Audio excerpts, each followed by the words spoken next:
Sir,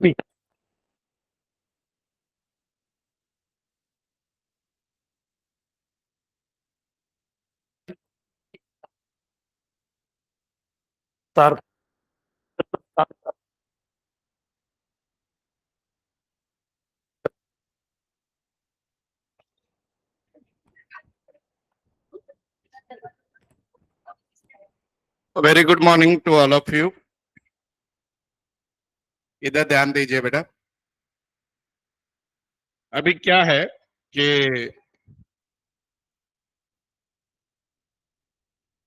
हम single entry का easy वाला फेस सीख रहे हैं, जो प्रॉब्लम में सिर्फ 5 मार्क के लिए आ सकता है, और जो डिफिकल्ट वाला फेज है सिंगल एंट्री का, जो क्वेश्चन में 15 मार्क 20 मार्क के लिए आ सकता है। 15 ही समझो, इंस्टीट्यूट 20 मार्क इतने आसानी से नहीं देता है किसी को भी। तो उसमें हमने कल देखा कि स्टेटमेंट ऑफ प्रॉफिट कैसे बनाते हैं, और स्टेटमेंट ऑफ प्रॉफिट बनाने के लिए आपको कैपिटल मालूम होना चाहिए, ओपनिंग कैपिटल और क्लोजिंग कैपिटल। और ओपनिंग कैपिटल और क्लोजिंग कैपिटल बनाने के लिए क्या बनाते हैं, क्या बनाते हैं, क्या स्टेटमेंट, स्टेटमेंट ऑफ अफेयर्स। अब बेटा स्टेटमेंट ऑफ अफेयर्स है क्या, balance sheet. Statement of affairs balance sheet का ही नाम है, पर ये बैलेंस शीट टैली होने वाली बैलेंस शीट नहीं होती है। इस बैलेंस शीट में आपको क्या करना होता है, you just need to identify liability and asset. Asset right hand में लिख दो, लायबिलिटी लेफ्ट हैंड में लिख दो। हमेशा कौन सी साइड बड़ी आएगी, किसको मालूम। अरे गधे लोग, 11th में हुआ था ना स्टेटमेंट ऑफ अफेयर्स, तो कौन सी साइड बड़ी आती है हमेशा, एसेट। और डिफरेंस कहां पे आएगा, लायबिलिटी में, and it is called as what, capital. क्या बोलते हैं, कैपिटल। समझो बेटा मेरे एसेट है 2 लाख, लायबिलिटी है मेरी 80,000, so what should be the capital, 1,20,000। तो इसको बोलते हैं स्टेटमेंट ऑफ अफेयर्स।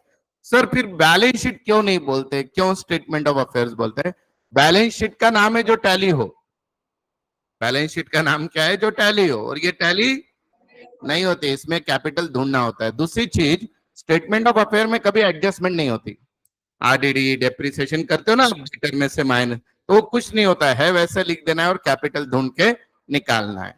तो फिर भी समझो, ऐसे समझते हैं कि कोई मेरा भाई साइंस से आया, उसको नहीं पता एसेट कौन से लायबिलिटी कौन से, तो लिख दे दिया अपन ने, बराबर है। तो देखो ऐसे कुछ नहीं, देखो हाँ, जैसे building machinery furniture inventory debtor BR loans and advances cash, ये सारे क्या है बेटा, एसेट। और इधर क्या दिया है, पूरे के पूरे लायबिलिटीज दी है, राइट। और डिफरेंस कहां पे आता है, वो कैपिटल के ब्रैकेट में क्या दिया है, बैलेंसिंग फिगर। बोल तो आपकी, जैसे मैंने अभी बताया, एसेट की टोटल 2 लाख, लायबिलिटी की टोटल 80,000, तो कैपिटल विल बी 1,20,000। अब बेटा अगर ये आप 1 अप्रैल को बना रहे हो या साल के शुरुआत में बना रहे हो, तो इसका नाम क्या रहेगा, ओपनिंग स्टेटमेंट ऑफ अफेयर्स। क्या नाम रहेगा बेटा, ओपनिंग स्टेटमेंट ऑफ अफेयर्स। और साल के एंड में बनाओगे तो closing statement of affairs. Is that easy. फिर ओपनिंग स्टेटमेंट ऑफ अफेयर का आंसर क्या रहेगा बच्चा, ओपनिंग कैपिटल। क्या नाम रहेगा, ओपनिंग। फिर क्लोजिंग का क्या रहेगा, क्लोजिंग कैपिटल। इतना इजी है। चलो अभी अब आगे देखिए, ये क्वेश्चन दिख रहा है सभी को, दिख रहा है या नहीं। देखो अभी यहाँ पे सब लोग ध्यान दो। Rakesh started business on 1 April, invested capital 1 lakh. बेटा ये कौन सा कैपिटल है, बोलो सब लोग। ओपनिंग कैपिटल, बिजनेस स्टार्ट किया और कैपिटल कितना आ गया, 1 लाख। अब 31 मार्च के एसेट और लायबिलिटी बता रहा है। बताओ बेटा कैश क्या है, एसेट। ये कैश के ब्रैकेट में क्या लिखा है, बोलते उसने 31 तारीख को गिन के लिखा बाबा 3,200 है, क्योंकि उसके पास अकाउंट है क्या, गरीब आदमी है बेचारा, अकाउंटिंग पता नहीं आपके वैसा है। देन इन्वेंट्री, वो भी क्या लिखा है ब्रैकेट में, बोलो।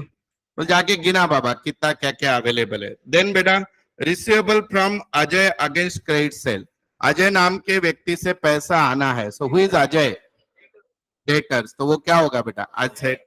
Very good. मशीन, बोलो, very good. Payable to Vinod towards credit purchase, Vinod नाम के व्यक्ति को पैसा देना है, बोलो liability. Very good. Loan taken from bank, बोलो लायबिलिटी। एंड ड्राइंग का अभी यूज होगा क्या बेटा यहाँ पे, क्लोजिंग स्टेटमेंट में कोई भी यूज नहीं होता है। कहां पे होता है कल बताया था ना, प्रॉफिट निकालते समय। तो ड्राइंग को अभी क्या रखो, होल्ड। तो बताओ आप मुझे, ये मेरी लाइबिलिटी साइड है, यहाँ पे क्या क्या लिखूं बताओ बेटा, बोलो। लाइबिलिटी साइड क्रेडिटर्स कितना है बेटा, क्रेडिटर्स 12,000। उसके अलावा बेटा लोन कितना रुपया बेटा, 10। बाकी सारे क्या रहेंगे बेटा, एसेट। तो पहला क्या है बेटा, कैश कितना है, 3,200। इन्वेंट्री कितना है बेटा, बोलो 34,800। उसके बाद क्या है बेटा, डेटर्स है, अजय, ये समझे इसलिए अजय लिख देता हूं, कितना है बेटा 31। उसके बाद बोलो बेटा मशीन कितना है बेटा, 85,000। उसके बाद बेटा इतना ही है। चलो एसेट की टोटल करो, जो भी आएगा इसको कौन सा कैपिटल बोलोगे बच्चा, क्लोजिंग कैपिटल। बोलो 132। आगे इधर आंसर, फिर टोटल बोल दे बेटा 150। पहले आधी जनता के पास कैलसी नहीं है बेटा, ऐसे नहीं करने का। 154 is total, answer is 132, right. लिख लो ये सब लोग पहले।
हो गया क्या बच्चा लोग, हो गया। लिख लो फास्ट।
डन हो गया। अब आगे देखिए, अपने को प्रॉफिट लॉस निकालना है, सब लोग ध्यान दो। Calculation of profit oblique loss. आपको मैंने पहले कल क्या लेने को बताया था इसके लिए, तो वेरी गुड। पहले क्या लेते हैं बेटा, क्लोजिंग स्टॉक। आत्महत्या कर लो, उधर की खिड़की खोलता हूं। क्लोजिंग स्टॉक कहां से पैदा हुआ गधे लोग, क्लोजिंग कैपिटल। स्टॉक कहां से आया भगवान को मालूम। एक ने बोला सगे मेंढर एका मागे एक। अरे उस क्लोजिंग स्टॉक का क्या काम है बिजनेस में, प्रॉफिट निकालने को, नेट प्रॉफिट निकालना है। ये क्या ट्रेडिंग अकाउंट बनाने को बोल रहा हूँ क्या। क्लोजिंग कैपिटल जो अभी निकाला आपने कितना है, 1,00,000। इसमें क्या करते हैं बोलो आगे, ड्राइंग को क्या स्क्वायर रूट साइन थीटा निकालते हैं गधे लोग। बोलो ड्राइंग्स कितना है, 24, 156। इसमें से क्या माइनस करते हैं? एडिशनल है नहीं प्रॉब्लम में, तो क्या करोगे? Direct opening capital. कितना था प्रॉब्लम के शुरुआत में? 1 लाख था, तो आपका प्रॉफिट कितना आ गया बेटा? 56।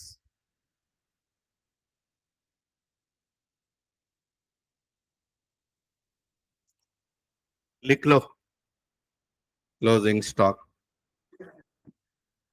धन्य लोग यार सही में। न सिर्फ मेरे इसमें डिमांड सप्लाई नहीं बोलते हो तुम, हाँ?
हो गया बेटा? चलो, ये देखो, ये दोनों में फर्क बताया आपको समझने के लिए। Balance sheet and statement of affairs are same और different? Different. Statement of affair जो होता है बेटा, ये खाली ट्रांजैक्शन के बेसिस पे बनाया जाता है to know the capital, whereas balance sheet shows the entire financial position of the business which is prepared based on the trial balance. Balance sheet किस पे से बनती है? Trial balance. इसमें जो है कैपिटल ढूंढ के निकालते हैं, इसमें ऑलरेडी कैपिटल होता है। देन बेटा statement is prepared from incomplete record, और ये complete record double entry system में बैलेंस शीट बनती है। वैल्यूएशन का बेसिस क्या होता है? आर्बिट्री बेसिस, जैसे उसने अभी लिखा था कैश काउंटेड, स्टॉक वेरीफाइड। यहाँ पे जो बुक्स ऑफ अकाउंट बताती है वो बैलेंसेस होता है। ऑब्जेक्टिव क्या होता है statement of affair? To find out the capital. Balance sheet का ऑब्जेक्टिव क्या होता है कि फाइनेंशियल पोजीशन करेक्ट है, और at the same time what is the position of the business, that is means financial position, बोल तो एसेट और लाइबिलिटी से बिजनेस सॉल्वेंट है इंसॉल्वेंट है, ये पता करना। अब आगे जाते हैं हम। ये प्रॉफिट वाला स्टेटमेंट देख लो। अभी प्रॉफिट वाला बनाना है, ठीक है? यहाँ पे देखिए, फाइनेंशियल स्टेटमेंट जो है अपने को, प्रॉफिट वाला स्टेटमेंट, अभी यहाँ पे बेटा दोनों भी बनाने पड़ेंगे कि नहीं? ओपनिंग और क्लोजिंग दोनों बनाने पड़ेंगे कि नहीं? बराबर है। तो आप मुझे बताते जाओ बेटा। बिल्डिंग, अच्छा उन्होंने वो क्वेश्चन मार्क दिया, मैं बता दूंगा। बोलो बिल्डिंग क्या रहेगा? Furniture, inventory, debtor, cash in hand, cash at bank, liability for loan, और सन्डी क्रेडिटर्स लाइबिलिटी। अब ये नीचे क्या बोला है कि decided to depreciate building 2.5% and furniture 10%। तो आप दो प्रकार से कर सकते हो बेटा। प्रॉफिट निकालते वक्त भी डेप्रिसिएशन माइनस कर सकते हो, या यहाँ पे भी माइनस करके नया वैल्यू ले सकते हो। यानी क्या? बिल्डिंग लेते हो you can take it 97,500 and furniture लेते हो 45,000। नहीं तो है वैसा लिख के लास्ट में प्रॉफिट में से क्या कर सकते हो? माइनस। तो दोनों में से बताता हूँ ना क्या करना है। Then life insurance policy of the proprietor was matured during the period amounted to 40,000 is retained in the business। बोलो कौन बोलेगा इसका आंसर? ओनर की एक पॉलिसी मैच्योर हो गई, उसके 40,000 रुपए आए, वो बिजनेस में रख दिए, तो ये क्या है? Additional capital. Very good. आपके पर्सनल पैसे आप बिजनेस को दे रहे हो तो एडिशनल कैपिटल, और आपके पर्सनल के लिए आप पैसे ले रहे हो तो ड्रॉइंग्स। आगे पढ़ो क्या दिया है? And proprietor took 2,000 per month for meeting family expenses. बोल तो क्या बेटा? ड्रॉइंग। तो ड्रॉइंग कितनी 2,000 रहेगी साल भर की? 26,000। 24 अधिक मास वगैरह नसतो, ठीक है? सो 2,000 इंटू 12 24,000। Is this clear? चलो, आपको जो इजी लगे वैसे बना देंगे। स्टेटमेंट लिखते, अरे देखो इसको ऐसे करो, यहाँ पे तारीख डालो बेटा, क्या रहेगी? 31 मार्च 21। एक ही सेकंड,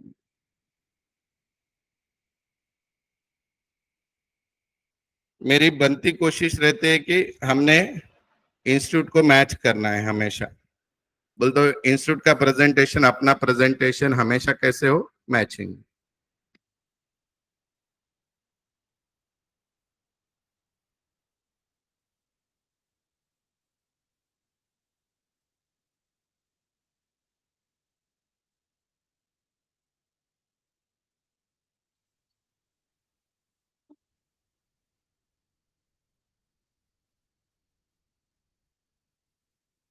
डेकोरेशन कर लो, तब तक इसका लिखो इधर लाइबिलिटीज और डेट डालो, एसेट और डेट डालो बेटा।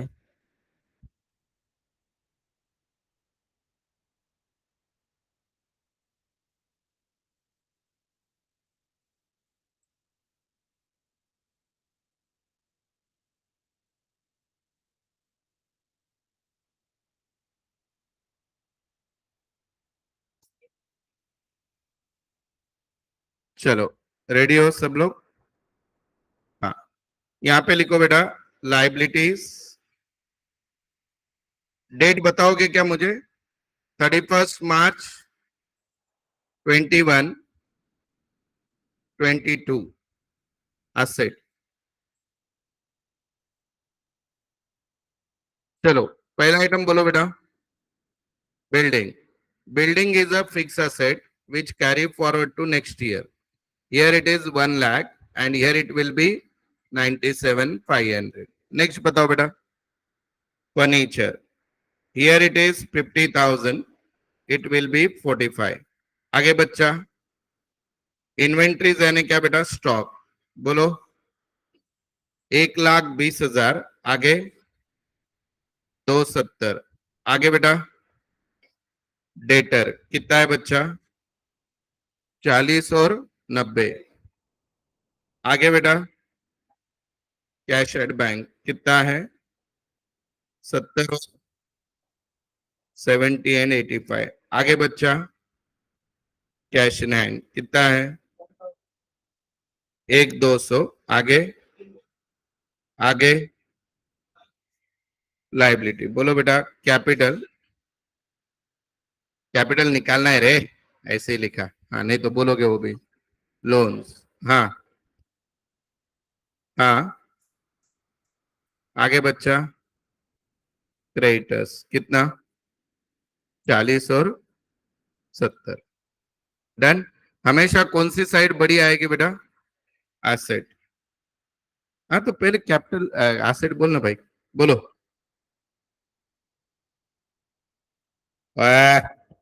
पहले ओपनिंग बोलना बेटा।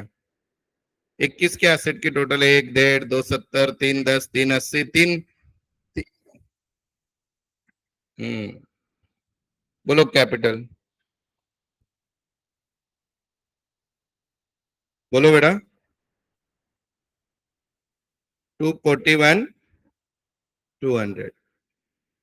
आगे नेक्स्ट 5, 590, 700। हाँ बैलेंस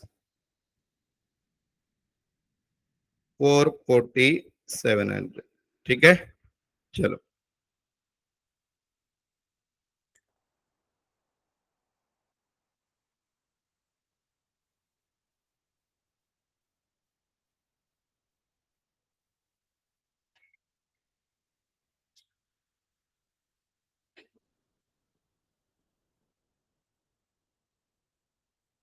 हाँ जी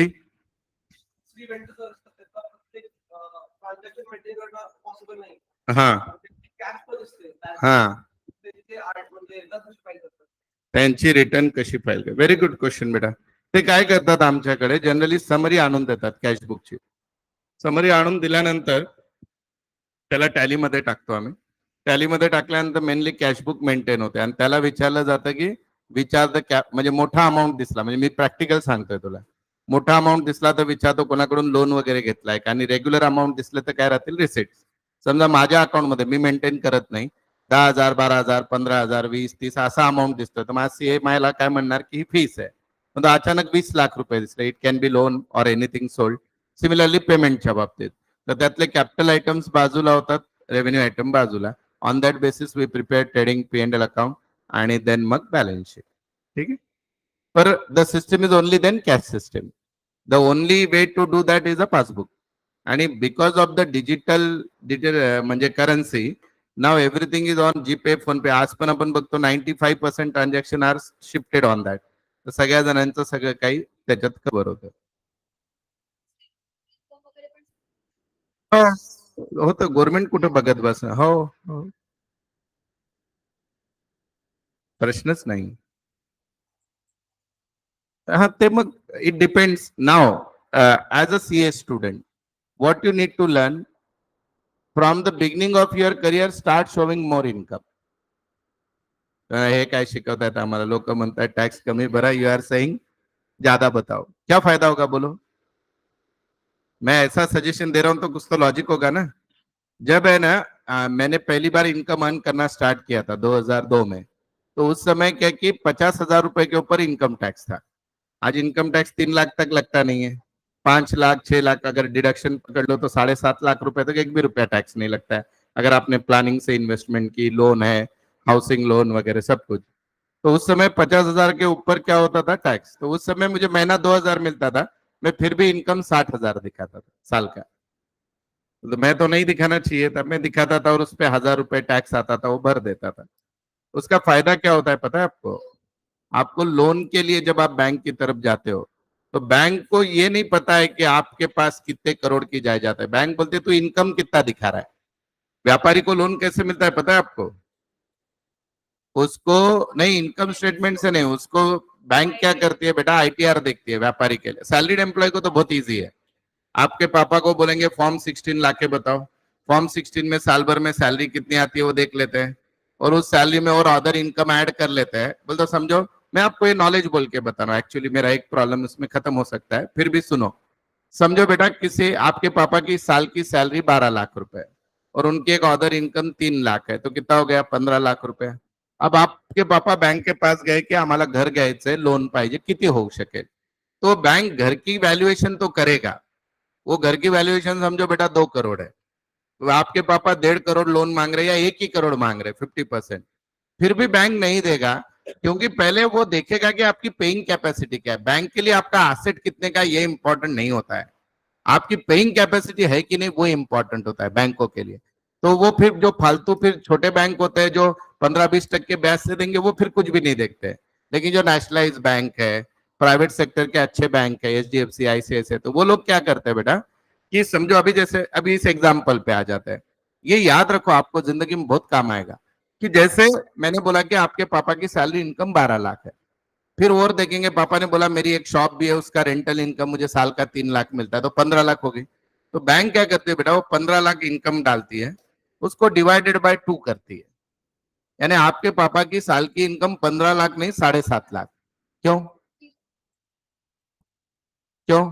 अरे पापा क्या हवा खा के पानी पी के जिएंगे क्या? घर खर्चा रहेगा कि नहीं महीने का? तो उनके हिसाब से फैमिली खर्चा 50%, इनकम का आधा आदमी खर्चा करता है, तो कितना हो गया? 7.5 लाख. अब 7.5 लाख को क्या करते हैं बेटा, 12 से डिवाइड करते हैं, तो वो आ गया बेटा 62,500. अब बैंक का मैनेजर क्या करता है कि 62,500 ईएमआई भरने के लिए लोन कितना चाहिए. तो समझो अभी बैंक का रेट चल रहा है, समझो 1 लाख पे 800 रुपए का ईएमआई आ रहा है. कितना आ रहा है बेटा? 1 लाख पे 800 या 1 लाख पे 1,000 का ईएमआई आ रहा है समझो. तो आपके पापा को लोन मिलेगा ज्यादा से ज्यादा 62,50,000 का. कितना लोन मिलेगा? 62 लाख. आप भले ही आपकी प्रॉपर्टी 2 करोड़ की है, कितने की भी है, उसका कोई लेना देना नहीं है. ये आपकी हाईएस्ट पेइंग कैपेसिटी है. आपकी प्रॉपर्टी, आपकी इनकम कुछ भी हो, उससे बैंक को लेना देना पेपर पे क्या है, दैट इज इंपॉर्टेंट. अब बिजनेसमैन के केस में बैंक उल्टा करते. बिजनेसमैन का फॉर्म 16 तो होता नहीं. तो बिजनेसमैन बोलता है मेरी बहुत इनकम है अरबों, बैंक बोलते वो नहीं, पीएनएल में कितना है. तो समझो बेटा मेरे पीएनएल में इस साल मैंने 20 लाख प्रॉफिट बताया. कितना बताया? 20. तो मेरी इनकम बैंक 20 नहीं पकड़ेगी, 20 प्लस डेप्रिसिएशन. क्यों? Depreciation is non cash expenses. मैंने किसी को दिया है क्या? मेरे घर में भरता हूं. तो समझो मेरा मेरे पीएनएल में 5 लाख डेप्रिसिएशन था, क्योंकि वो डेप्रिसिएशन पीएनएल में लिखने के बाद 20 लाख आया होगा नेट प्रॉफिट. तो मेरा इनकम 20 लाख नहीं है बेटा, 25 लाख. 15 नहीं है गधे, 25 है. क्योंकि डेप्रिसिएशन क्यों ऐड करती होगी बैंक? क्योंकि वो नॉन कैश एक्सपेंसेस है ना. बेटा मैं बोल रहा हूँ मेरे बिजनेस का, ये बहुत इंपॉर्टेंट नॉलेज आपको गूगल पे भी नहीं मिलेगा, यूट्यूब पे भी नहीं मिलेगा. मुझे क्यों पता है? मैंने बहुत लोन लिए है, ऐसा नहीं है, है? मैं बहुत लोन देखे हैं, मेरे सर पे लोन ही नहीं है भगवान की दया से। तो 20 लाख रुपया आपका प्रॉफिट है। 5 लाख आप P&L में डेप्रिसिएशन लिखने के बाद नेट प्रॉफिट आता है या उसके पहले आता है? तो आपका ये नेट प्रॉफिट आफ्टर डेप्रिसिएशन है कि नहीं? तो आपकी इनकम मेरे गले में, मेरे बैंक में भले ही 20 दिख रहा है, पर मेरी रियल इनकम तो 25 है, क्योंकि depreciation is which type of expense है? नॉन कैश है बच्चा, तो मेरी रियल इनकम 25 है। फिर बैंक क्या करेगी? 25 लाख डिवाइडेड बाय 2, 12.5 लाख। अब 12.5 लाख के हिसाब से मेरी मंथली इनकम हो गई समझो 1,12,500। तो मुझे बोलेगी भाई तुझे 1.25 करोड़ का लोन दे सकते हैं ज्यादा से ज्यादा किस्तान के। फिर अब इसमें बैंक क्या जुगाड़ करती है वो भी बता देता हूँ। मैं बोल रहा हूँ नहीं भाई अपने को तो 1.5 करोड़ का लोन चाहिए कुछ भी करके। बैंक बोलते नहीं हो रहा है यार, तू बैठ ही नहीं रहा है 1.5 करोड़ में, मैं मेरे रिस्क पे और 5-1 लाख बढ़ा सकता है इससे ज्यादा। फिर बैंक क्या करती है? चल शादीशुदा है क्या? हाँ, पत्नी की इनकम ऐड कर ली, तो वो हो गई को ओनर, वो हो गई को बारोवर, तो उसकी भी इनकम अगर कुछ बताते हैं तो दैट ऐड करके फिर थोड़ा लिमिट बढ़ जाता है। तो अगर आप शादीशुदा नहीं हो तो पहले से रिटर्न भरो, तो जब शादी होगी तो हम सिर्फ बेटी नहीं दे रहे, लोन की फाइल भी दे रहे बोले।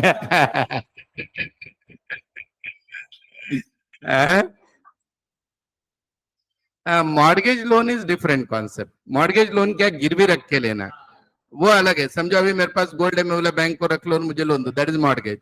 मेरे पास प्रॉपर्टी दो, वो भी देते हो बेटा बैंक एक बार देखती है आप इनकम में बैठते हो क्या।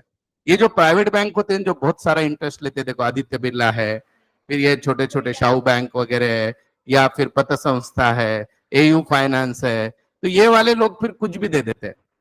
इनके पास ये रूल से बाहर जाके मिलेगा। या आपका सिबिल स्कोर खराब है, तो ये सिबिल क्या है? हमको तो सिर्फ 12th का स्कोर पता है, सिबिल का क्या है? आप सबका रिकॉर्ड जिंदगी में। अभी और एक इंटरेस्टिंग चीज, सब लोग सुनो, ये तो किसी को भी नहीं पता। सिबिल जो होता है ना बेटा, सिबिल का स्कोर 700 के ऊपर रहना है, नहीं you are the best loan payer, और आपको चाहिए वहां से लोन मिल सकता है। तो सिबिल आपका कभी जिंदगी में खराब नहीं होना चाहिए। अब सिबिल खराब होना अच्छा होना क्या होता है? रोज नहाना चाहिए, भगवान की पूजा करनी चाहिए, वो कुछ भी नहीं गधे लोग।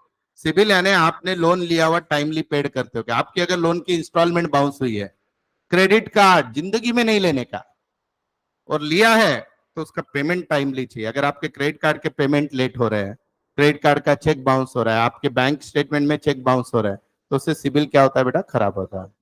तो सिबिल आपका कैसे चाहिए? स्ट्रांग चाहिए। अब इसमें मैं छुपी हुई चीज बता रहा हूं तुमको। सिबिल कभी कभी क्या होता है, गलती से खराब हो जाता है। ये सिबिल भी दुरुस्त नहीं करते, सेम नाम का कोई रह गया, उनकी टेक्निकल एरर से होता है। लेकिन सिबिल को अच्छा बनाने के लिए अभी आपको बहुत भारी चीज बता रहा हूं मैं, जो आपको कहीं पे भी आगे गूगल पे यूट्यूब पे नहीं। समझो बेटा आपने आज तक जिंदगी में लोन नहीं लिया है, और आप अचानक लोन लेने गए, लोन मिलने में दिक्कत होती है क्योंकि आपका सिबिल स्कोर 0 है। तुम्हारा पैटर्न ही नहीं पता बैंक को रिपेमेंट का क्या है। You are getting the point?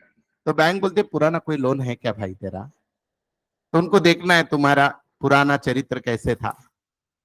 ठीक है, तो जिनको लोन होता है उनको लोन जल्दी मिलता है, क्योंकि उसको कर्जा देने की आदत है वापस। You are getting the point? तो ऐसे सिबिल, तो सिबिल कभी भी, अभी तो आप सब लोग यंग हो, लाइफ में सबसे पहला रूल याद रखना, क्रेडिट कार्ड लेना ही नहीं। दूसरा, एटीएम से कम कैश विड्रॉ करो। मतलब आप स्टूडेंट लाइफ में आपका सेविंग अकाउंट है, दैट इज ओके, पर आप व्यापारी बन गए और एटीएम से कैश कभी नहीं निकालने, दैट इज ऑल्सो बैड। बोलते आदमी इतना बुगाड़े, इसके पास कैश ही नहीं रहती, 15-20 हजार निकाल रहे। और क्रेडिट कार्ड से गलती, आप आपके डेबिट से निकालो, क्रेडिट कार्ड से गलती से भी कैश नहीं निकालने के। अगर आप निकाले तो आपका सिबिल पूरा खड्डे में, क्योंकि जो आदमी को क्रेडिट कार्ड से कैश निकालने की नौबत आ गई, बोल तो क्या है वो? बहुत फकीर है, बड़ा फकीर है, बड़े लेवल का। समझ में आ रहा है आपको? You are getting the point? तो आप अभी बचपन से सीखो कि आपकी बैंकिंग कितनी स्ट्रांग रहने, और आपका बैंकिंग जितना स्ट्रांग, आप जितना व्हाइट में इनकम बनाओगे, उतना आपको लोन मिलने में क्या होगा? आसान। बेटा आज मार्केट में पर्सनल लोन 15-20% से मिलता है, बैंक के लोन 9-10% से मिलते हैं, तो bank loan is always good. बराबर है? You are getting the point? 100%। और एक अच्छी चीज सिखाऊं कि टाइम पास करे गधे लोग हैं? सिखाओ कि टाइम पास करे? तो फिर प्रॉब्लम लोग बोल रहे हो ना, सिखाओ बोल रहे हो। अच्छा अच्छा अच्छा सर, ओके। तो और एक इम्पोर्टेंट चीज क्या होती है बेटा, कि है ना, मेरा ये खुद का प्रिंसिपल है। अभी अब आप लोग ये कर सकते हो, मैंने इस पे, हमारा जब भी डिबेट होता है, जितने भी मेरे हुज हू टाइप सारे दोस्त है, मैं, मेरा बहुत डिबेट होता है इस चीज पे। मैं उनको बोलता हूं कि सबसे बड़ा बेवकूफ आदमी घर पे खर्चा करने वाला। बड़ा घर, बंगलो ले लिया 10 करोड़ का, 20 करोड़ का, 15 करोड़ का, 50 करोड़ का, 3 करोड़ का, 5 करोड़ का, 3 BHK से 4 BHK, 4 BHK से 5 BHK, 5 BHK से कोरेगांव पार्क, कोरेगांव पार्क से और कहीं पे बड़ा बड़ा बड़ा फ्लैट ले रहे हैं। मेरा क्या बोलना है, मेरा बहुत सिंपल, मेरे पापा के तो बहुत झगड़े होते हैं। मैंने 20 साल में 2 BHK में रहा हूं मैं, और मेरी जिंदगी भर वहीं पे रहने की इच्छा है। I never want to get more than that. उसका लॉजिक ये है मेरा कि बेटा, अभी समझो आपने एक घर लिया 3 BHK सरकार नगर में, 3 करोड़ में आ गया। अब बेटा 3 करोड़ का EMI कितना आएगा? 3 लाख आएगा। 3 लाख आएगा तो मैं 20 साल तक जिंदगी के EMI देते रहूंगा। मतलब मैंने कितने पेड किए? 3 लाख इंटू 12, 36 लाख, 36 लाख इंटू 10, 3 करोड़ 60 लाख, 7 करोड़ 20 लाख, 20 साल तक पेड कर दिए। फिर जाके वो घर मेरा हो गया, राइट? 20 साल के बाद। हाँ, हो गया। अब सुनो, अगर मैं 3 BHK नहीं लेता हूं, best of the best society में 3 BHK रेंट पे कितने में मिलेगा? 35,000, 50,000 फर्निश इंक्लूडिंग सब, 50,000। और बेस्ट ऑफ द बेस्ट नया फ्लैट इन्वेस्टर दे देगा आपको, 3 साल आप अच्छे टेनेंट हो तो दे भी देगा। तो मैंने वो फ्लैट रेंट पे ले लिया 50,000 रुपए महीने से। मैं तो 35 नहीं 50 बोल रहा हूँ, सब आ गया उसमें। अब मेरा महीना सेविंग कितना है? अगर मैं लोन नहीं ले रहा हूं तो 2.5 लाख है। वो 2.5 लाख रुपया मैंने मंथली डाल दिया SIP में। हाँ, SIP, वो भी वर्स्ट वाला SIP की जिसमें मिनिमम 9%, 8% ही रिटर्न है, एकदम सिक्योर्ड SIP। तो वो रुपया अगर आप कैलकुलेट करते हो तो वो 20 साल में वो रुपया हो जाएगा 15 करोड़। कितना हो जाएगा? 15 करोड़। और आपके जेब से कुछ गया क्या? नहीं गया। सर पे टेंशन है क्या? EMI आने वाला है। अच्छा, हर 3 साल नया घर बदलो, क्योंकि नए नए सोसाइटी आ रहे हैं, नए नए वैल्यूएशन, नए नए फैसिलिटीज आ रहे हैं, नए पड़ोसी मिलेंगे, नए दोस्त बनेंगे, क्या जरूरत है पुराने में रहने? बराबर है कि नहीं? अच्छा, उसके बाद इच्छा हुई और कमा रहे, बंगलो ले लो वहां पे जाके, बानेर में। हाँ, बड़े से बड़े सोसाइटी में ले लो। हाँ, बड़े से बड़े सोसाइटी जहां 10-10, 15-15 करोड़ का बंगलो 1 लाख रुपए रेंट पे मिलेगा, ले लो 1 लाख रुपए रेंट में, जिसकी वैल्यू 15 करोड़ है। रहो मजे से। अब रही बात, ये पैसा जो बढ़ रहा है, बच रहा है, अरे हफ्ते में एक दिन भी पूरे फैमिली के साथ 5 स्टार में जाके रहोगे तो भी खत्म नहीं होगा पैसा। बड़ा घर चाहिए ना, तो उल्टा एक दिन सब घर में मम्मी पापा वाइफ को आराम दे दिया, 5 स्टार में रहो, हर 7वें दिन 5 स्टार में रह रहे हो, तो भी महीने का 60,000 रुपया लगेगा, ऊपर से 50 और 60, 1,10,000, फिर भी आप 1,90,000 बढ़ा रहे। अच्छा, अब इसका क्रॉस डिबेट क्या होता है? किस घर की वैल्यू बढ़ती है ना? हाँ, आप बेचने वाले हो क्या? नोशनल प्रॉपर्टी 5 करोड़ का बेच रहा है क्या? तू बेच के बस स्टैंड पे रहने वाला है क्या? वो नेशनल प्रॉपर्टी है, समझ में आई? बेचने वाला है क्या? बेच के हिमालय पे जाने वाला है क्या? वो है, हम इसका कुछ नहीं कर सकते। आपका घर आपके बच्चों के वैसे देख सकते हो, कुछ नहीं कर सकते उनका।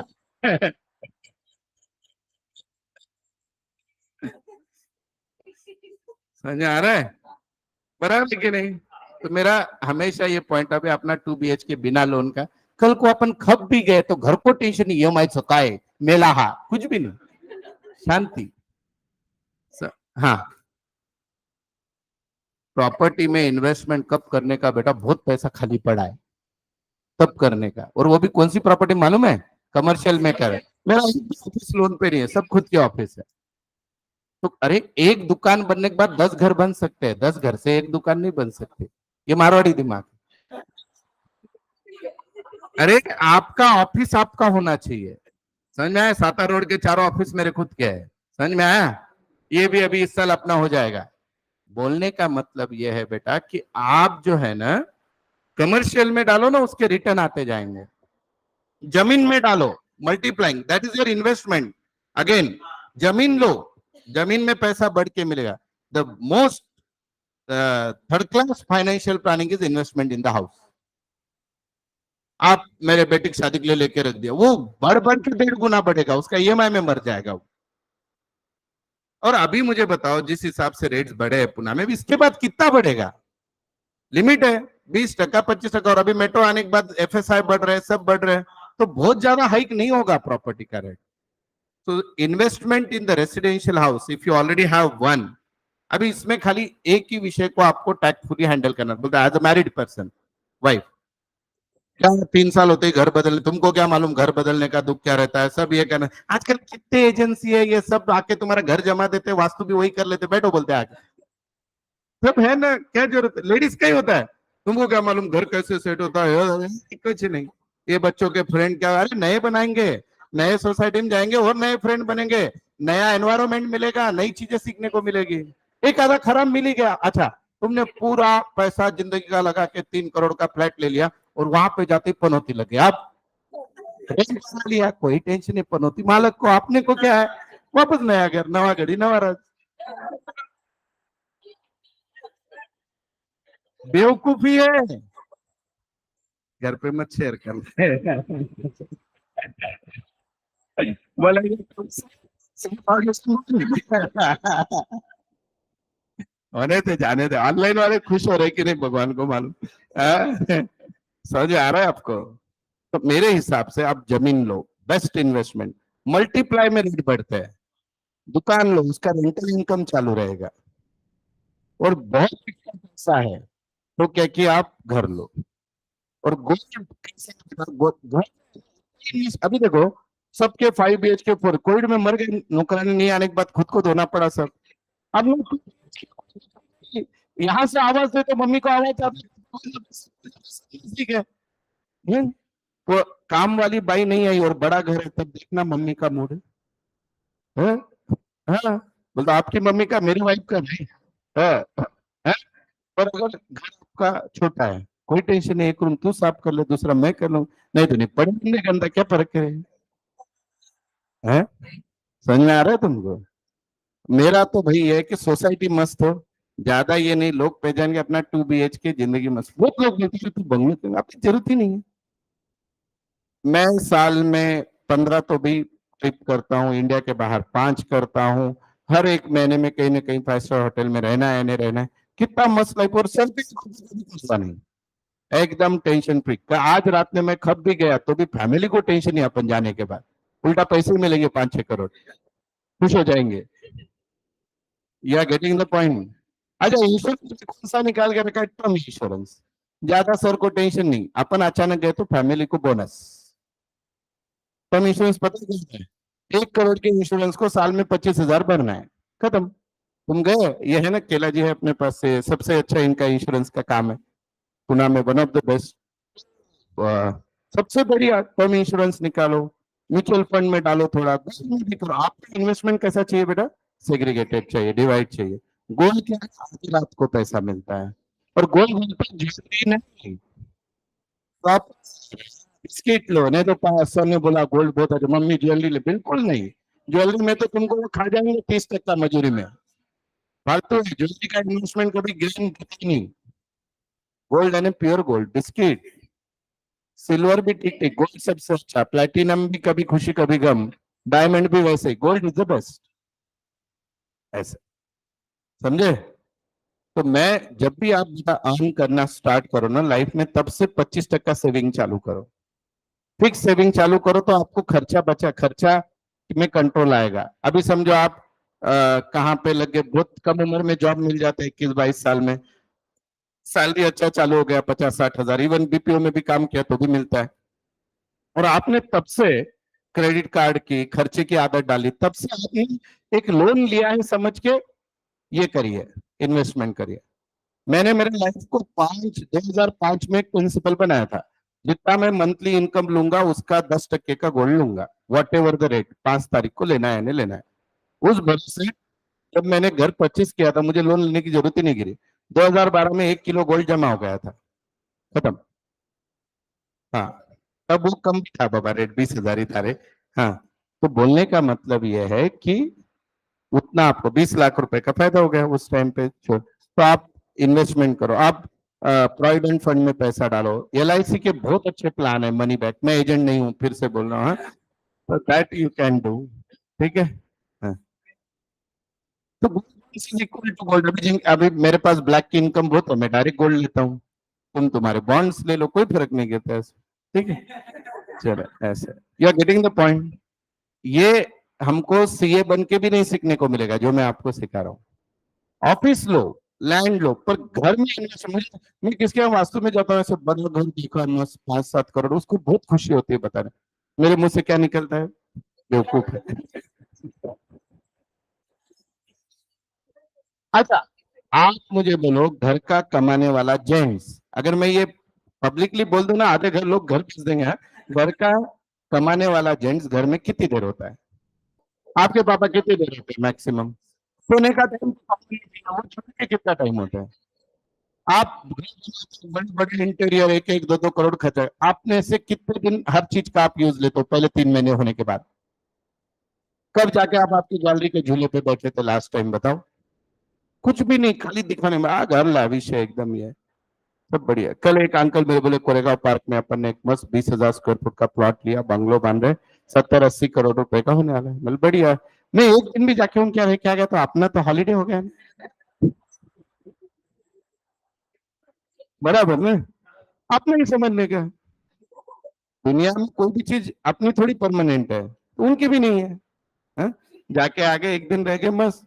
मुझे बताओ, 5 स्टार होटल JW मेरिट का मेंबरशिप लिया, हफ्ते में एक दिन जाके रहो, 15,000 रुपए मैक्सिमम, घर वाली भी खुश, खाना बनाना नहीं पड़ा, दिन भर होटल में, बच्चे भी कुछ दिन में, 60,000 महीने का खर्चा, और ये 50,000 अपना ये भाड़ा, 1,10,000 में सुपर लग्जरियस लाइफ, हर हफ्ते में हम 5 स्टार में रहने को जाते हैं। ऐसे मत करो तुम, ये मेरा है, so you are getting the point. So this is all about financial planning. तो विषय कहाँ से निकला था रही? दुकानदार, एक गधे ने निकाला था, चल। तो आई होप यू अंडरस्टैंड। हाँ, अभी इसको टैकल करते आना चाहिए आपको। अभी जैसे बुक्का आते हमारे, मेरे पापा के झगड़े होते, तेरी चारों बहनें आगे कहाँ पे सोएंगे, ये करेंगे, 2 BHK, मैं बोला देखो 2 ऑप्शन है, एक तो उनके होटल में बुकिंग कर देता है, रहो, और नहीं तो इसी घर में अपने सामने के रूम में सब गद्दियां डाल के सोएंगे, उतना ही प्रेम से रहेंगे सब लोग, नहीं तो ऐसे कहाँ बातें होती है, खुश। और उसका और एक फायदा है, ज्यादा दिन मेहमान रुकेंगे नहीं।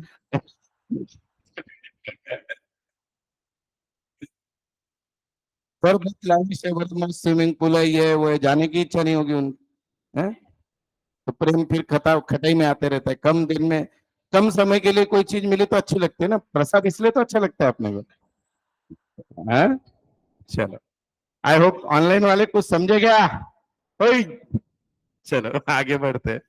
नहीं समझे, घर वालों को मत सुनाओ, क्लास बंद कर देंगे। क्योंकि हमारे पुराने लोगों का ऐसे रहता था, स्वतःच घर पाहिजे। आप भी लोग, जैसे अभी लड़कियां जितनी भी है, आपके पापा जब आपके लिए लड़का देखेंगे, मुलाचं स्वतःच घर है का, एक वो बेचारा EMI में मर के, खुद के घर की क्या बड़ी पन है, पगार आता 80,000 60,000 डेबिट हो जाता है EMI, उसको कहां से खुद का घर, उसके हर दीवार पे SBI HDFC लिखा हुआ है। है कि नहीं?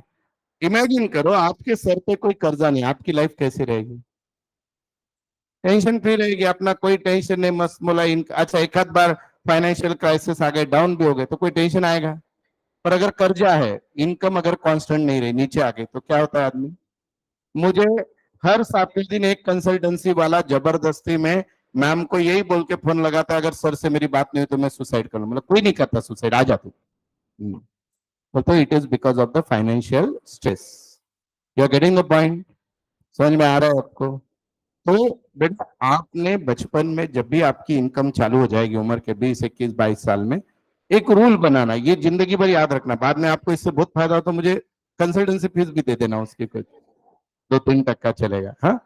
तो आपको क्या करना है, शुरुआत से सेविंग की आदत डालो, and saving in the proper way.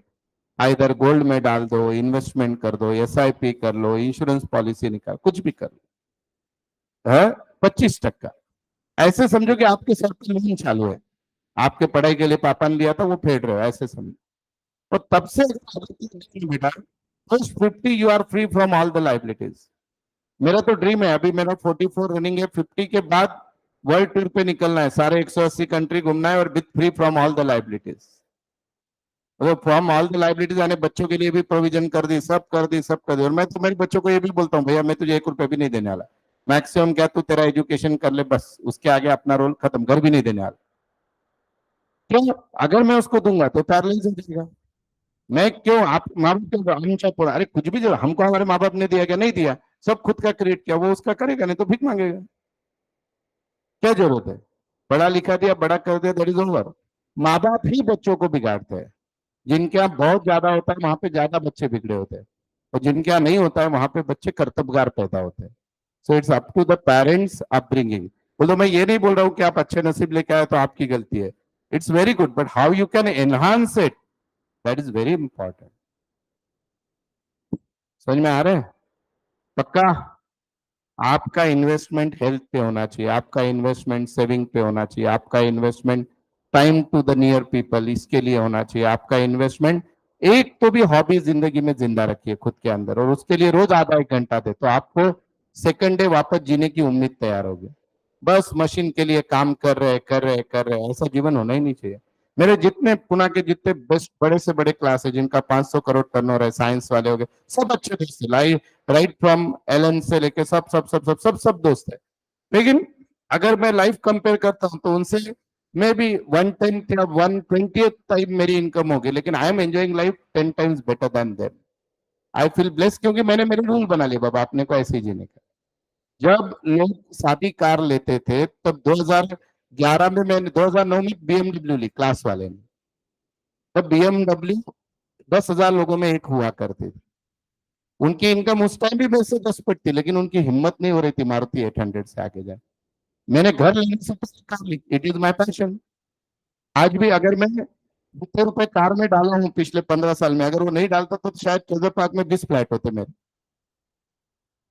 लेकिन मुझे आज सेटिस्फैक्शन है, अपन ने लाइफ जी ना बाबा, न गया हुआ साल वापस आने वाला, न उम्र वापस आने वाली, मजा की ना। सबसे फास्टेस्ट रेसिंग कार थी, सबसे बेस्ट 2 सीटर थी, सबसे अभी की जो गाड़ी है वो सबसे बेस्ट है। तो मुझे रात में सोते का आनंद है ना बाबा, अपन चाहिए वहां जा सकते हैं, ये कर सकते हैं, सर पे डे। तो लाइफ आप ऐसी जियो। इट इज नॉट नेसेसरी कि खर्चा करने से लाइफ। मुझे एक जगह की टपरी की चाय बहुत अच्छी लगती है, मैं साइकिल पे भी जाके पी के आऊंगा, और कल को कुछ भी नहीं रहा तो वो चाय की जिंदगी निकल जाएगी। हमें 5 स्टार नहीं चाहिए। तो इट्स अप टू यू कि how you live the life, that is very important.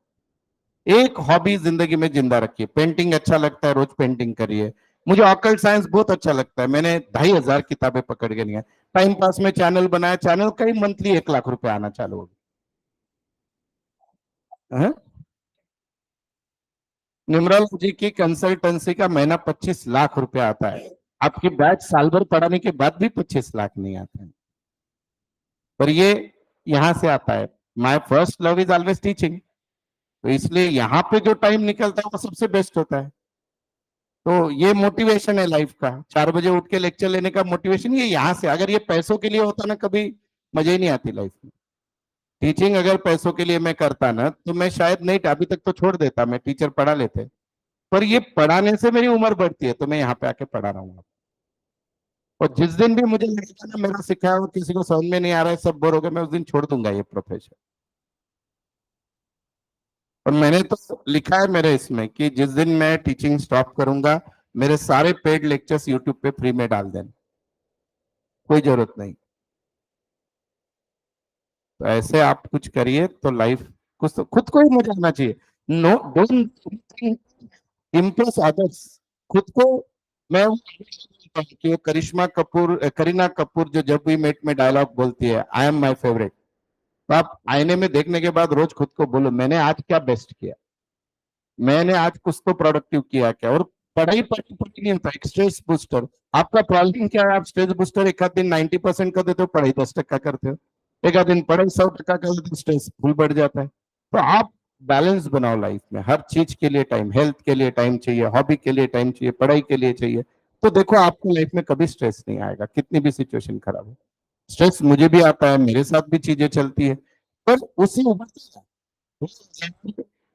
7 में 2001 से 7 तक जितना रुपया कमाया था सब एक आदमी लेकर चला गया, -5 लाख। रोड पे लेके बांधे, बोल तो शादी भी नहीं हुई थी तब तो। ऐसी कंडीशन थी कि कल बैग भर के लोग चले अपने घर, गांव वापस। वहां से वापस स्टार्ट हुआ कि जिसके पास खोने के लिए कुछ नहीं रहता है वो हमेशा बहुत कुछ बड़ा कर सकता। ठीक है डन। तो बोलो अभी क्या सीखे आप? सब सीखे। अप्लाई कब करेंगे भगवान को मान?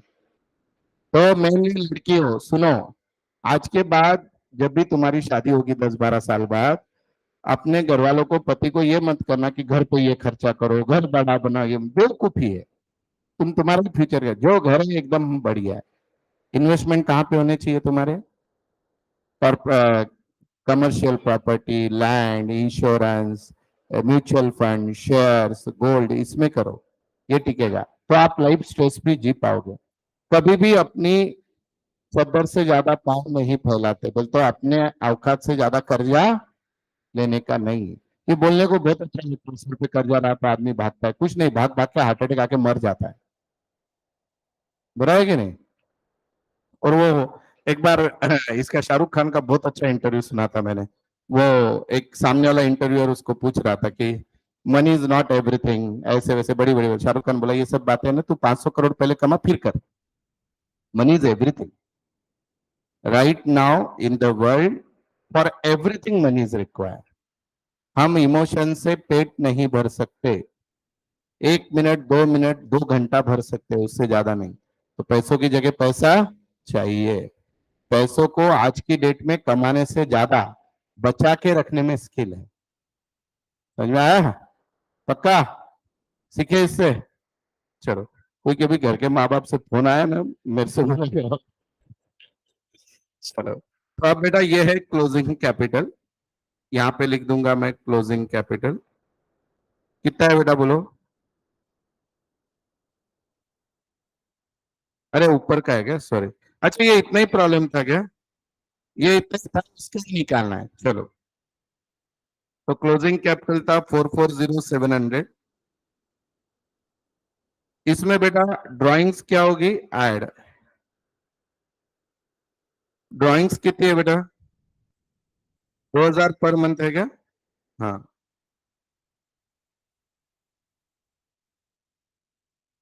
4,647। लेस बोलो बेटा। एडिशनल कैपिटल, उसको LIC का पैसा मिला ना बेटा, कितना है? 40। 424,700। और लेस क्या करोगे बेटा? Opening capital. बोलो ओपनिंग कैपिटल कितना है? 2 लाख। तो जो आएगा दैट इज नेट प्रॉफिट। बोलो बच्चा। 1,83,500।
Next, number 5। अब बेटा यहाँ पे जो है थोड़ा सा लंबा चौड़ा प्रॉब्लम है, कोशिश करते हैं सबको समझे, थोड़ा हटके है, और इसको आईएमपी कर दो बेटा इस प्रॉब्लम को।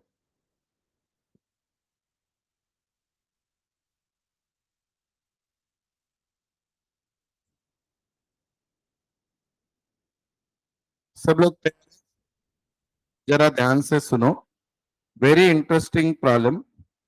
और क्या हुआ देखो, इसको आईएमपी किया है। The income tax officer on assessing the income of Shri Moti for the financial year 2021 and 21-22 feels that Shri Moti has not disclosed the full income. He gives the following particular of asset and liabilities on 1st April 2020, 1st April 22. ये इनका शुरुआत के asset and liabilities है और ये and के है, ठीक है। अब इस पे से हम लोग क्या करेंगे बेटा, इनका स्टेटमेंट ऑफ अफेयर बनाएंगे, ओपनिंग एंड क्लोजिंग, ठीक है। उससे हमको क्या पता चलेगा, कैपिटल, हाँ या ना बोलो। और दोनों के डिफरेंस से क्या पता चलेगी, इनकम। अब देखो यहाँ पे क्या हुआ है, आगे पढ़ो। During the year domestic expenditure 4,000 per month, यानी ड्राइंग्स, डोमेस्टिक यानी क्या, पर्सनल खर्चा, तो 48,000 ड्राइंग है। हम इनकम स्टेटमेंट बनाते हो ड्राइंग कंसिडर करते हैं कि नहीं। He declare the income for financial year is 1,05,000 और नेक्स्ट ईयर की डिक्लेयर की 123। पिछले साल की इनकम डिक्लेयर की उन्होंने 1,05,000 और उस करंट ईयर की 123। अब इनकम टैक्स ऑफिसर आपको पूछ रहा है कि इसने कितना इनकम छुपाया है, कितना इनकम छुपाया है। तो हम क्या करेंगे, स्टेटमेंट ऑफ अफेयर के बेस पे इसका रियल इनकम निकालेंगे और जो बताया उसको कंपेयर करेंगे। ये 2 साल की इनकम जो बताइए ना बेटा, सुनिए, ये दोनों साल की इनकम आपको दी है उन्होंने, 1,05,000 और 1,23 बराबर है। बोल दो उसके हिसाब से उन्होंने 2 साल की मिलके कितनी इनकम बताई है, 228 बताई है। और हम जो निकालेंगे वो इनकम निकालेंगे, वो 228 से ज्यादा ही आने वाली है पक्के से। तो जो डिफरेंस है उतनी इनकम इसने छुपाई है। अब इनकम निकालेंगे कैसे वो बताता हूं आपको, ध्यान दो सब लोग। रेडी हो बेटा, देखिए यहाँ पे कोई भी लिख के मत लो, पहले समझ लो। ये इनर कॉलम है सब टोटल, यहां लिख देता हूं 1/4/2020, और बीच में 1 साल के गैप के बाद डायरेक्ट आपको दिया है 1/4/22। ठीक है, जो दिया वही डेट लिखी मैंने। अब मैं सबसे पहले क्या करूंगा बेटा, एसेट्स लूंगा। बताओ बेटा एसेट पहला कौन सा है, कैश इन हैंड है। बताओ इस साल का कितना है, इधर कितना है बेटा, 16,000। ठीक है, ऑनलाइन वाले ये न जाने क्या करता है बेटा। देन इन्वेंट्री, बोलो 56, और इधर आगे बेटा नेक्स्ट, बोलो इधर आगे बेटा नेक्स्ट, बोलो 1 लाख, आगे इधर 190। आगे बच्चा, वाइफ ज्वेलरी भी एसेट ही रहेगा ना, फिक्टिशियस एसेट है, अपना कभी रहता ही नहीं वो। बोलो इधर खर्चा किए जा रही है। आगे मोटर कार, बोलो बेटा, मोटर कार नहीं है, हाँ बोलते यहाँ पे नहीं थी इधर आ गई। बोलो, बोलो नहीं गाड़ी ली भाई साहब ने, समझा क्या। हाँ आगे बा, लोन दिया है देखो भाई को, वो लाइबिलिटी नहीं है बेटा। आ, क्या बेटा, देखो समझाता हूँ बेटा, ये दिख रहा है एसेट, ये दिखा गया, ओपनिंग साल में वो एसेट है, समझा गया आपको। सॉरी क्लोजिंग में है ना ये, हाँ क्लोजिंग साल में एसेट है। ऊपर किधर है, वो वो नेक्स्ट इसमें आएगी, लाइबिलिटी में लेंगे, ये तो एसेट है, समझा या नहीं। हाँ, अरे भैया ये यहाँ पे दिख रहा है कि नहीं, लोन की नोटिस ब्रदर, मैंने लोन दिया मेरे भाई को, तो मेरा एसेट है या लाइबिलिटी है, एसेट है या लाइबिलिटी की बात कर रहा है, एसेट, ज्यादा दिमाग मतलब, यहाँ पे नहीं था यहाँ पे है, समझा। करो टोटल,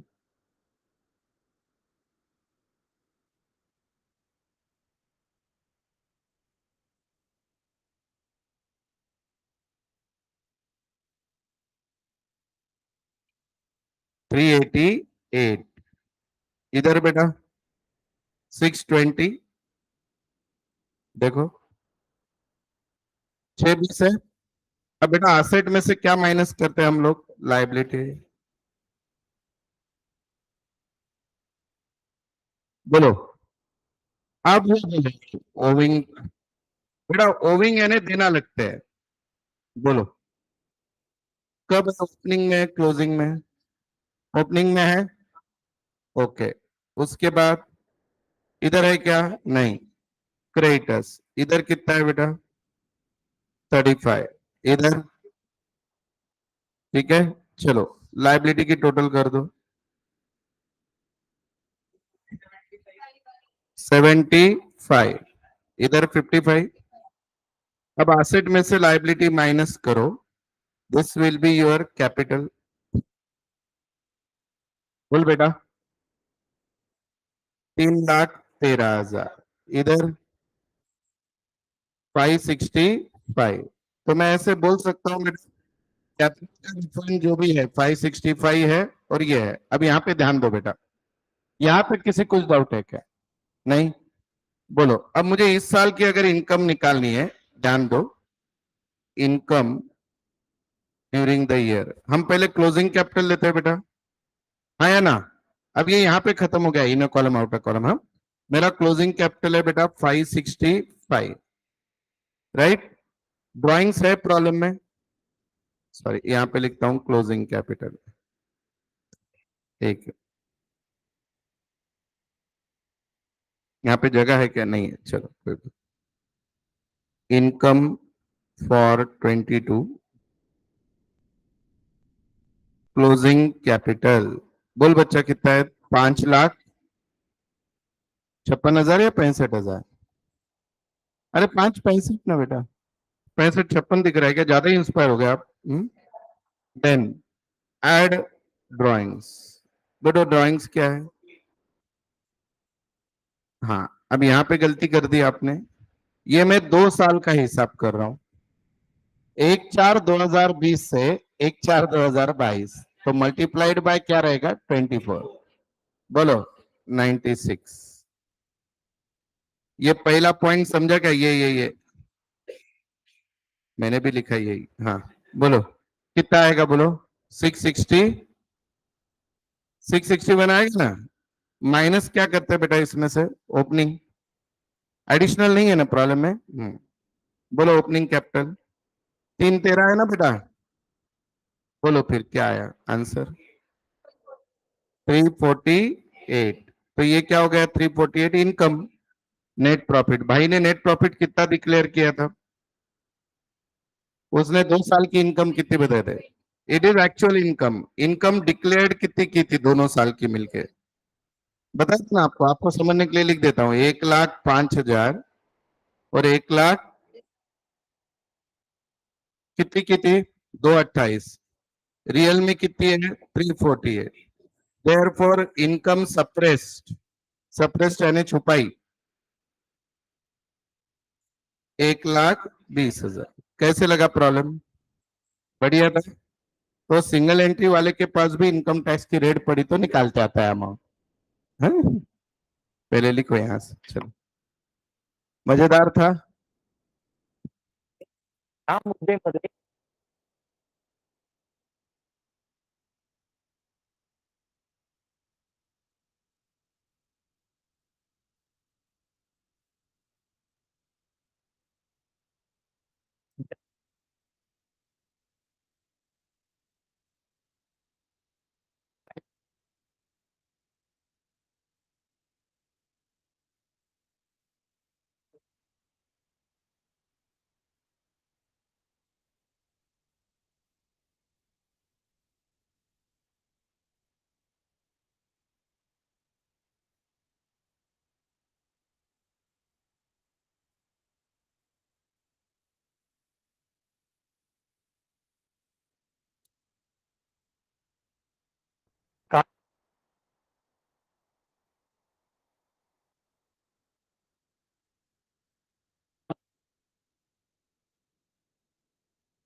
12 के नोट्स कैसे लगे इस बार सबको? बढ़िया है, एकदम बढ़िया है ना? लिखने की इच्छा हो रही है? अभी तो मंडे को पार्ट 1 भी मिलेगा तो वो और सुंदर है. हाँ हाँ, टाइम आपण ठरवूया ना. आहे 4-5 दिवसात ठरवूया. पहाटे 4 वाजता वगैरे. हाँ जी.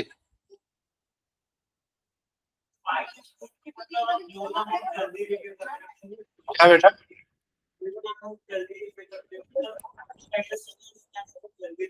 उल्टा पेनल्टी लेती है बैंक आपसे, उसको बोलते हैं फोरक्लोजर चार्जेस. क्यों लेती है? क्यों लेती है मालूम है? इसलिए कभी भी लोन है ना नेशनलाइज बैंक से लेने का. नेशनलाइज बैंक में फोरक्लोजर चार्जेस नहीं होते. प्राइवेट बैंकों में इतने ज्यादा होते हैं कि आपको लोन भरने से ज्यादा कंटिन्यू करने में मजा आता है. उसका लॉजिक ये होता है बेटा कि बैंक बोलते हैं कि हमने तुम्हारे प्लानिंग के हिसाब से क्या कि लोगों से एफडी ले ली, तो वो हमारा लॉस है इंटरेस्ट का, इसलिए आप भरो, वो भुगतो। और ये इलॉजिकल, अनइथिकल और बेवकूफ बनाने की प्रैक्टिस है। नेशनलाइज बैंक में ऐसे नहीं होता है, इसलिए लोन हमेशा try to take from nationalise bank. और एक होता है कि लोन में दो टाइप के इंटरेस्ट रेट होते हैं बेटा, फ्लेक्सिबल एंड फिक्स। मतलब जैसे रेपो रेट वगैरह चेंज होता है आरबीआई का, वैसे लोन का रेट ऑफ इंटरेस्ट बदल सकता है। और ये तो मार्केट कंडीशन देखते हुए आप कोई भी रेट आप चॉइस कर सकते हो।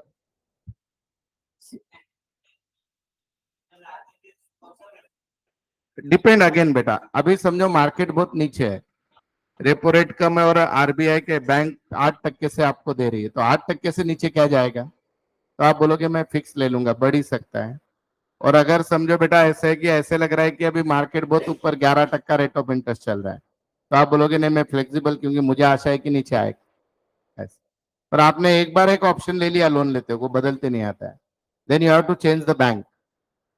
बोलो लोन रिपे करके दूसरे बैंक पे जाना पड़ता है।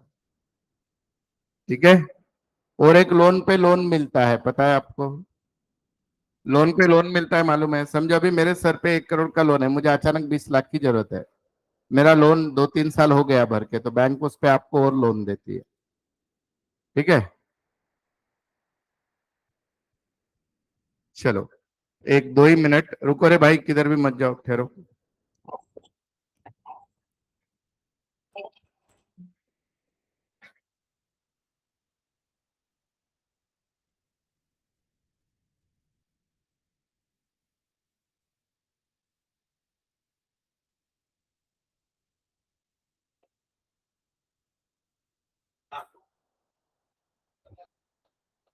क्या प्रॉपर्टी हो? हाँ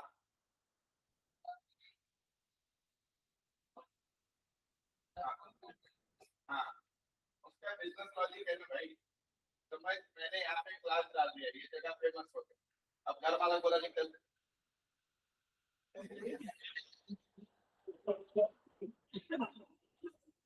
कमर्शियल में कितनी होनी चाहिए ना जगह, वो ज्यादा फायदे के है कि नहीं?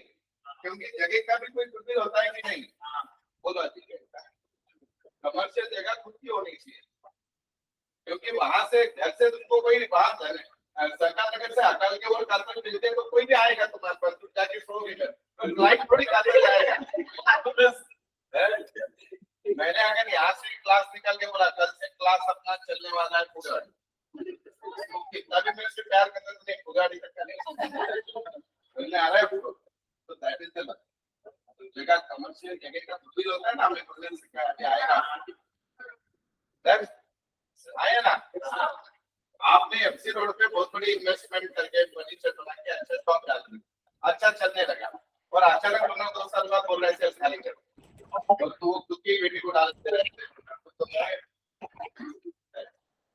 तो कमर्शियल जगह खुद की होनी चाहिए जितना जल्दी हो, या फिर लॉन्ग लीज पे लो, 15 साल 20 साल जो आपको निकालना। फिर जल्दी कर ले रहे हैं तो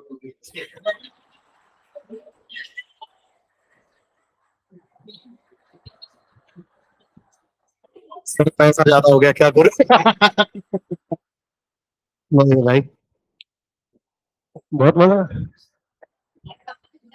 हाँ, इन्वेस्टमेंट नहीं लेना चाहिए, हाँ मैं चाहिए, बोले चाहिए, बाकी का जितना पैसा उस पर इन्वेस्टमेंट करते। नहीं नहीं, उनकी शादी हो गई है, तो फिर जिसकी नहीं हुई उससे पूछो। है ना, आज की लड़कियां ये झूठा प्यार ढूंढ रही है, उसकी आड़ में सब चीजें मांगती हुई, गाड़ी चाहिए, बंगला चाहिए, बंगला एक में भी चाहिए, दिखे तो ही है। ठीक है, ऐसे सच बात है, नहीं बताते सर यहाँ पे। है ना, हो रो रहा हूँ, बोल बाबू तेरे को भी एक कुछ चाहिए? नहीं। चलो जल्दी सिर्फ 12th वाला इनका खेलू। सीए का चलो अभी। अच्छा सीए के बाद में अभी तुम्हें अरे अच्छा अच्छा अच्छा अच्छा, नहीं तो एक मिनट, तो सीए में, तो सीए में क्या कर रही है? मैनिपुलेट ऐसे नहीं बोलते बेटा, मोटिवेशन बोलते हैं इसको। गलत है।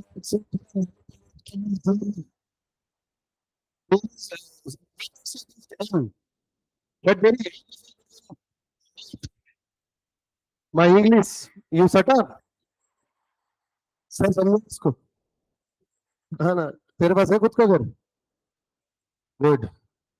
बहुत मेहनत लगती है लेने में। है ना? नहीं, मंडे, मंडे से अपन मिलेंगे। ठीक है, मंडे से थ्योरी लेक्चर्स के साथ में भी अपन स्टार्ट कर रहे हैं। तो हाँ हाँ, जितने कितने बैच के, मतलब ये वाले ब्रांच वाले, दूसरे branch में कोई होगा ऐसे कि नहीं वो उधर अटेंड करेंगे ऐसा वाला? क्योंकि मॉर्निंग वाले अपन यही पे करने वाले हैं सारे। ठीक है, और मोस्टली सबको पता है कि इस ब्रांच में मेरा ज्यादा ध्यान देता जो है सो है।